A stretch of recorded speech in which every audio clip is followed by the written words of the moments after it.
I tasted metal and blood. The alley stank of piss and betrayal.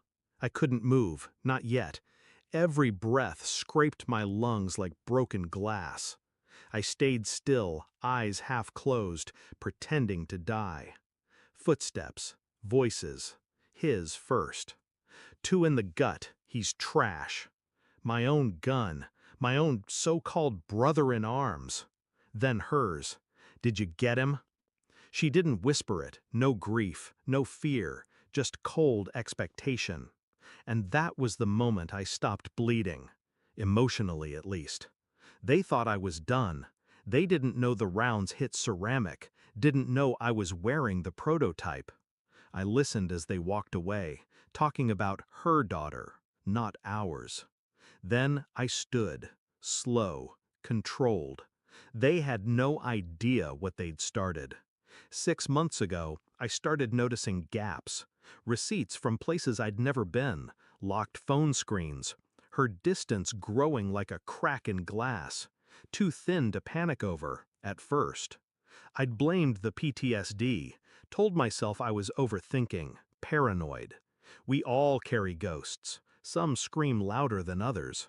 But she started dressing like she did before we were married, said it was for confidence. She stopped looking me in the eye during breakfast, stopped laughing at my daughter's jokes. Her daughter. That's what her ex had called her once, before I stepped in, before I took the rule he abandoned. Now I realized he hadn't left. He'd just waited for someone like me to clean up his mess, then take my place back. I didn't confront her. You don't tip your hand until the kill is clean. Instead, I got methodical. Hired a forensic tech, quiet, discreet. He pulled deleted messages from her phone, thousands of them, some explicit, some worse, emotional, intimate, old. She'd never let him go. And he had military clearance, discharged after dishonorable behavior, but still had contacts, still had access. They'd used my own security system against me, looped cameras, tracked my routine. She had given him the code to the gun safe, the safe I'd installed to protect her. I checked the school logs. Her daughter had started missing days, always when I was away. I called the school, said I was a private investigator. They gave me the sign-out logs. He'd been picking her up, with her permission. My stomach burned in a way no bullet ever could. But I said nothing. I just waited. The final file came 3 days after the alley.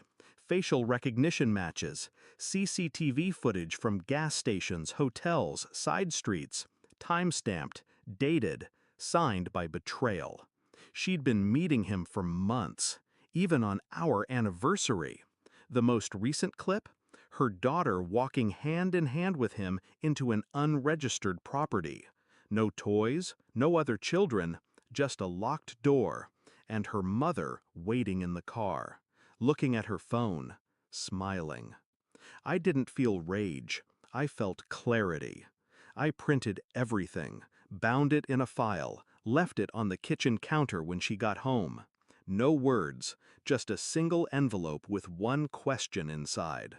Do you still want him when I take everything else?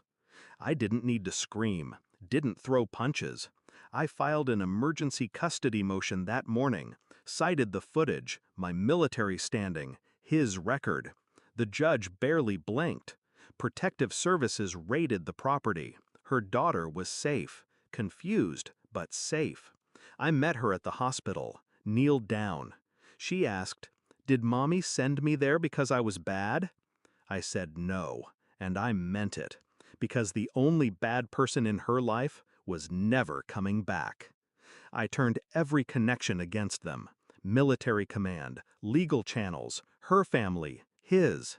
By the end of the week, she'd lost custody, lost the house, lost the support of every name she once used to climb out of her lies.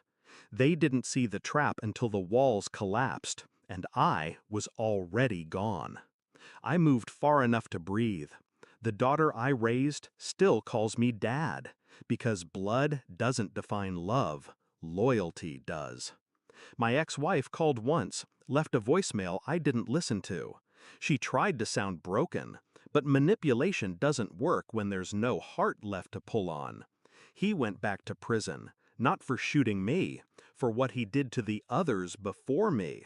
She claimed she didn't know. She always claimed that.